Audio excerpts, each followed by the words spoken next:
Before proceeding to Congresswoman Luis Tro, well, we made a total of all the year-on-year revenue of all the firms that had been mentioned. It is around 93 billion gross revenue. Do you confirm it? More or less, that is correct? Your Honor, sa data po, hindi po ganyan kalaki po ang nasa data po namin at hindi rin po ganyan kalaki po ang nakuha namin sa DPWH. Hindi nga, pero gross revenue pinag-usapan natin, FS2 eh. FS submitted to the SEC po ito. Yes po, Your Honor, yung sa SEC po. Opo. Hindi, SEC nga ito. So why are you disputing it? Hindi, inad ko nga, mga 93 billion po yung gross revenue ng lahat ng mga kumpanya. Pag magkakasama, over the course of 2014 to 2023. So more or less po ba tama yung gross revenue estimate po? 93.5 billion. More or less po, siguro. Tama po. Kanina sabi nyo, ang kita nyo dyan, mga 15%, di ba? Sa 93 billion. Minsan po, may mga pagkakataon po na may mga project na wala po talaga kaming kita. Hindi nga, pero gross revenue nga to eh. So, ibig sabihin, kung 15%, pwedeng mga 14 billion yung neto. Over the course of these years, maraming taon naman ito eh. Yan naman din yung sinabi ng misis mo, hindi ba?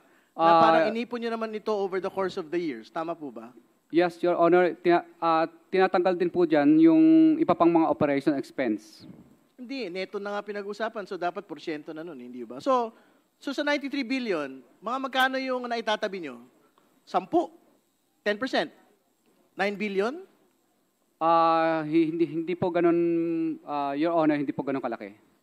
1 billion? Hindi po ako sigurado, Your Honor. Hindi, magbigay ka na. Sabi mo, hindi ganun kalaki. Magbigay ka ng particular na numero. Baka po, Your Honor, baka... Kasi sabi mo nga kanina, magkano yung natatabi nyo. Di ba sinabi mo yung kanina, 10 to 15%? Hindi ba? Sinabi mo yung kanina eh. Your Honor, dinadagdag din po kasi namin para ipautang po sa pamangking ko. Hindi nga, neto nga yung pinag-usapan.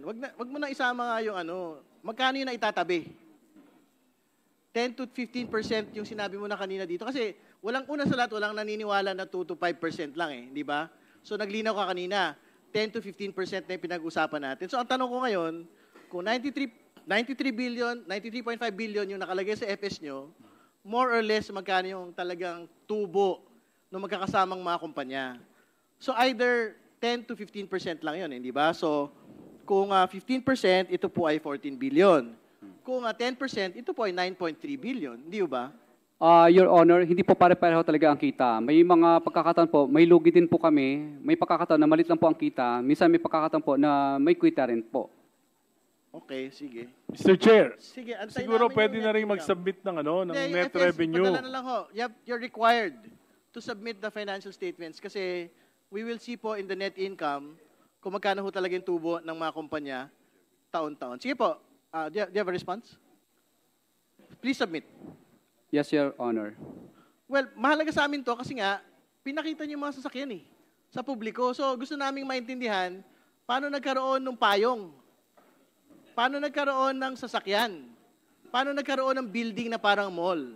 Yun ho yung relevance po ng tanong eh. So, ibig sabihin, okay, kung 15 billion, edi 15 billion. Kung 10 billion, edi 10 billion. It's an innocent question because that basically explains why bumili kayo ng kotse dahil gusto niyo yung payong. Di ba? I think that is the point of the question. So,